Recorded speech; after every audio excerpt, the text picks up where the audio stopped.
Today in this video, we will learn about how to fix DNS probe finished NXDOMAIN error in Chrome.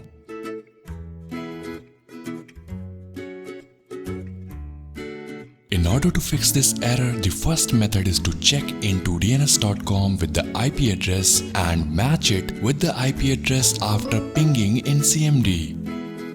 If this method does not work, then you can flush DNS of ipconfig by using this command in CMD.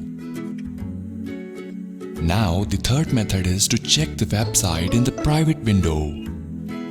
If still your website doesn't work, then install DNS Angel software in your local PC. This method will surely work.